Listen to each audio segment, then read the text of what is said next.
S4M a fêté ses 10 ans l'année dernière. Et en 10 ans, S4M est devenu leader sur son marché du drive-to-store. Nous, on pense que le magasin n'est pas seulement un lieu d'achat ou de vente, mais un lieu de connexion avec les gens. Et notre mission, c'est de générer un maximum de trafic dans les points de vente physiques et digitaux. S4M, c'était une start-up française qui est devenue une scale-up internationale. Et puis S4M, ça veut dire Success for Mobile.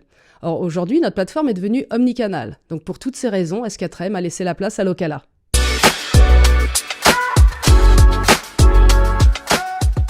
Oui, mais on a tous vu pendant le Covid la tendance à la relocalisation. Et nous, on voit avec nos outils, notamment avec DCA, Dynamic Catchment Area, on voit en temps réel l'évolution des flux de mobilité. Et ce qu'on observe, c'est qu'on n'est pas revenu au flux pré-Covid, ne serait-ce que si on considère le télétravail. On a tous modifié nos mouvements, nos flux. Donc ça, on le lit au travers de cet outil. On voit aussi que les comportements d'achat des consommateurs ont évolué. On est tous beaucoup plus aujourd'hui à aller acheter, à effectuer des achats sur Internet, on se renseigne, on achète, et puis après, soit on se fait livrer chez nous, soit on va récupérer sa commande, soit on s'est renseigné, on va effectuer notre achat dans le magasin physique directement. Donc on est vraiment sur une hybridation des parcours clients. Donc face à tous ces constats, les retailers n'ont d'autre choix que de repenser leur stratégie, et nous, on va apporter de nouvelles solutions, de nouveaux outils pour répondre à ces enjeux. On voit qu'on est vraiment entré dans l'ère de la small data, par opposition à la smart data ou la big data dont on a parlé beaucoup toutes ces dernières années. La small data, c'est une approche beaucoup plus granulaire, avec une data plus précise que par le passé et donc plus efficace.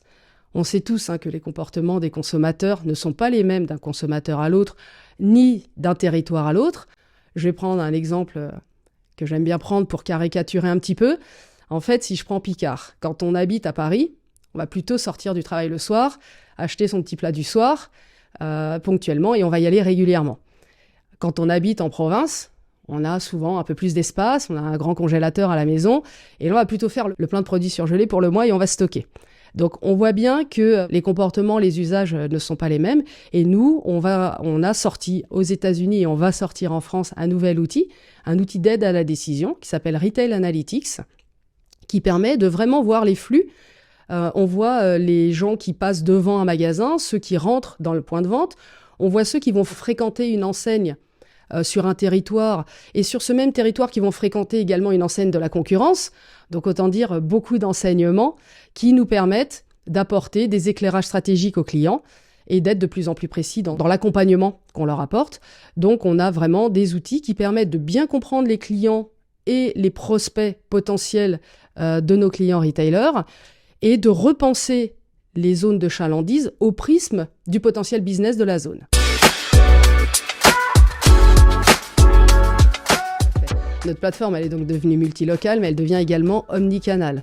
Donc omnicanal, c'est effectivement la capacité d'adresser plusieurs leviers depuis notre plateforme. Et ça, on peut le faire parce qu'on a développé un MMM, Mixed Media Modeler, qui permet d'identifier les leviers médias et hors médias également, les plus pertinents sur un territoire pour générer du trafic dans les points de vente. Donc en fait, au-delà de ce qui existe habituellement, c'est-à-dire l'offre disponible sur la zone, on a intégré les leviers qui influencent un acte d'achat. Donc ce qui est intéressant, c'est que notre MMM, il est très orienté business. Ça plaît plutôt bien à nos clients. Aujourd'hui, on est capable, depuis notre plateforme, une fois qu'on les conseille sur les leviers pertinents, on est capable d'activer non seulement le mobile, historiquement, mais également le desktop, le DOH, le SMS, les leviers locaux de Facebook et de Google. Et puis, on travaille maintenant sur la télé connectée. D'autres leviers suivront. Donc, la plateforme, elle est réellement omnicanal au sens on et off. Et ça, c'est intéressant parce que ce qu'on voit avec notre MMM, c'est que, par exemple, à nouveau, je vais caricaturer, dans les grandes agglomérations, les leviers digitaux ressortent très bien.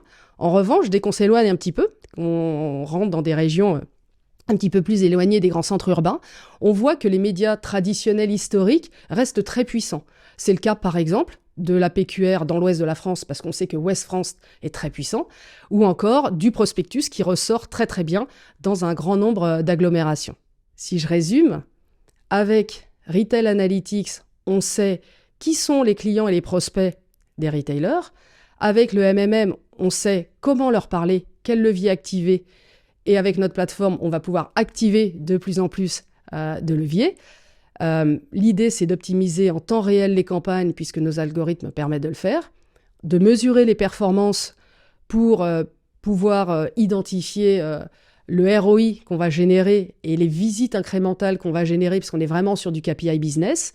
Et puis, on va tirer des enseignements avec des insights très avancés qu'on a développés à nouveau ces derniers mois, puisque tous ces outils nous permettent d'avoir beaucoup plus d'enseignements que par le passé.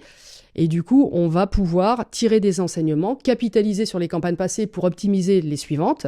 On est vraiment dans une logique d'optimisation du ROI qui me semble assez adaptée au contexte actuel. Et plus on va être sur des durées de campagne longues, plus on va pouvoir optimiser parce que les algorithmes sont apprenants. Et moi, j'aime à dire que l'humain l'est tout autant.